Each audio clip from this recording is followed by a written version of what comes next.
Une fois WAMP Server ou un autre outil ayant les mêmes fonctionnalités comme EasyPHP ou XAMPP installé, ainsi qu'une base de données créée, vous allez pouvoir installer votre site Joomla.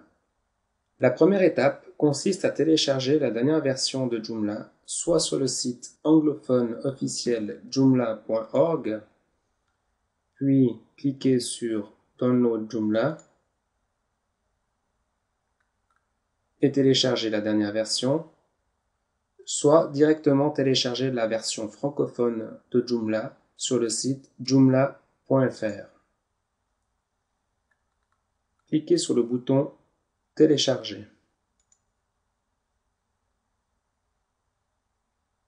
Puis, sélectionnez la dernière version et téléchargez le fichier sur votre poste.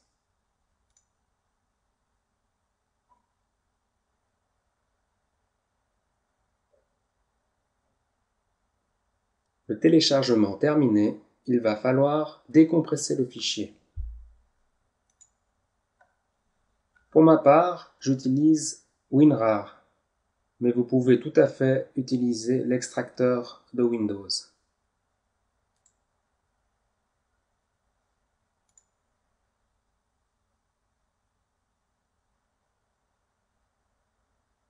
Une fois cette opération effectuée, vous allez pouvoir copier le contenu du répertoire. Sélectionnez l'entier des fichiers des répertoires en cliquant sur le bouton CTRL+A, puis clic droite et copier.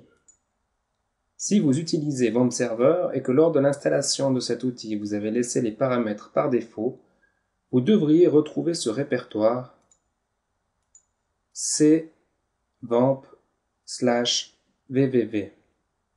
Dans celui-ci, nous retrouvons un fichier index.php qui correspond en fait à cette page, qui s'affiche lorsque vous rentrez localhost dans un navigateur.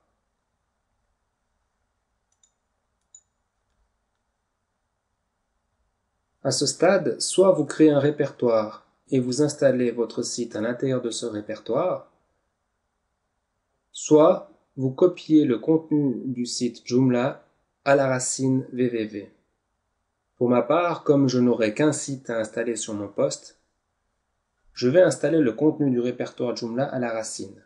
Je vais tout d'abord supprimer ce fichier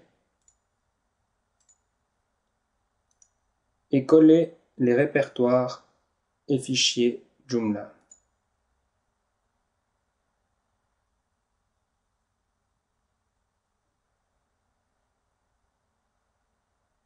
Une fois les fichiers répertoires copiés, veuillez accéder à votre navigateur web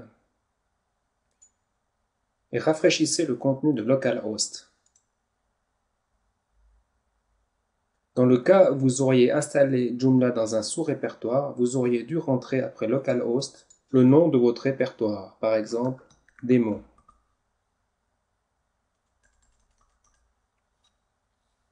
La première étape de l'installation de Joomla consiste à choisir la langue de la procédure d'installation.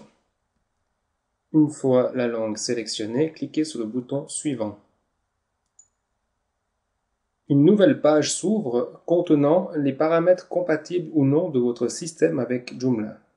Cliquez sur Suivant, puis Suivant, et sur cette page, nous allons devoir rentrer les paramètres de la base de données.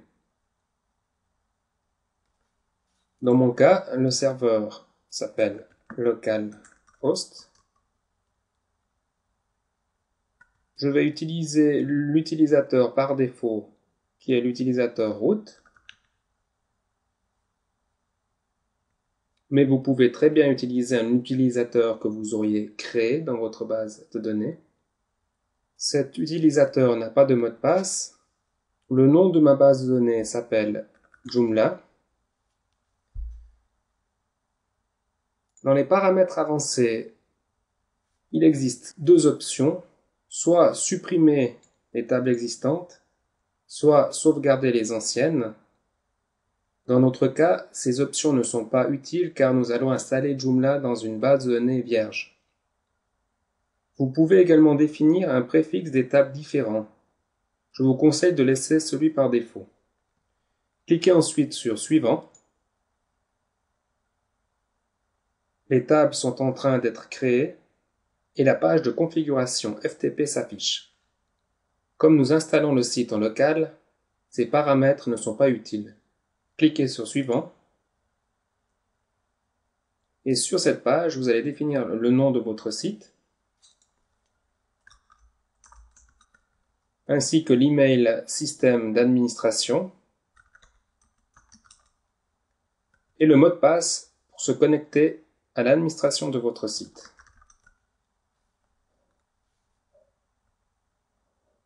La procédure d'installation vous propose d'installer des données exemples. Si c'est la première fois que vous utilisez Joomla, je vous conseille de cliquer sur ce bouton. Cela vous permettra de mieux comprendre le fonctionnement de Joomla. Dans mon cas, je ne vais pas installer de données exemples. Clique donc sur le bouton suivant. Un message m'informe qu'aucune donnée d'exemple ou autre donnée sera installée. Cliquez OK pour continuer. Et pour terminer, un message vous indique de supprimer le répertoire installation qui se trouve à la racine de votre site. Sans cette opération, vous ne pourrez pas accéder à votre site.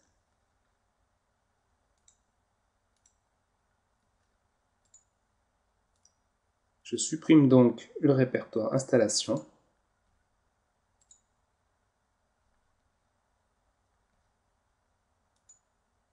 Et clique sur le bouton Site pour accéder au site Joomla. La procédure d'installation est terminée et votre site s'affiche correctement.